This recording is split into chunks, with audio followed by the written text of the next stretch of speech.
I say grandfather, but we called him Pawpaw, as many of you know. We called my grandmother Mom Carter, so we spent our time talking about Mom and Pawpaw, and mostly, speaking of the human side of the presidency, just letting people know that they were regular folks. Yes, they spent 4 years in the governor's mansion and 4 years at the White House, but the other 92 years they spent at home in Plains, Georgia. And one of the best ways to demonstrate that they were regular folks is to take them by that home. First of all, it looks like they might have built it themselves. Second of all, my grandfather was likely to show up at the door in some 70s short shorts and Crocs. And then you'd walk in the house and it was like thousands of other grandparents' house all across the South. Fishing trophies on the walls. The refrigerator, of course, was papered with pictures of grandchildren and then great-grandchildren. Their main phone, of course, had a cord and was stuck to the wall in the kitchen, like a museum piece. And demonstrating their Depression-era roots, they had a little rack next to the sink where they would hang Ziploc bags to dry.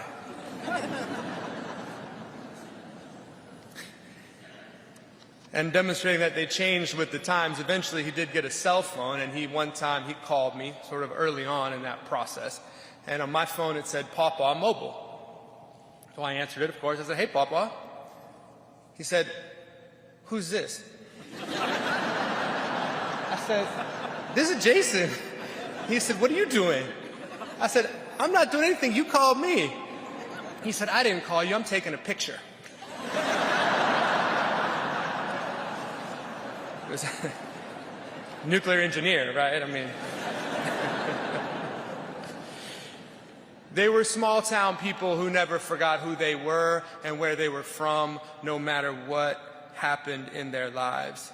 But I recognize that we are not here because he was just a regular guy. As you've heard from the other speakers, his political life and his presidency, for me, was not just ahead of its time, it was prophetic. He had the courage and strength to stick to his principles even when they were politically unpopular. As governor of Georgia half a century ago, he preached an end to racial discrimination and an end to mass incarceration. As president in the 1970s, as you've heard, he protected more land than any other president in history. 50 years ago, he was a climate warrior who pushed for a world where we conserved energy, limited emissions, and traded our reliance on fossil fuels for expanded renewable sources. And by the way, he cut the deficit, wanted to decriminalize marijuana, deregulated so many industries that he gave us cheap flights and, as you heard, craft beer. Basically, all of those years ago, he was the first millennial.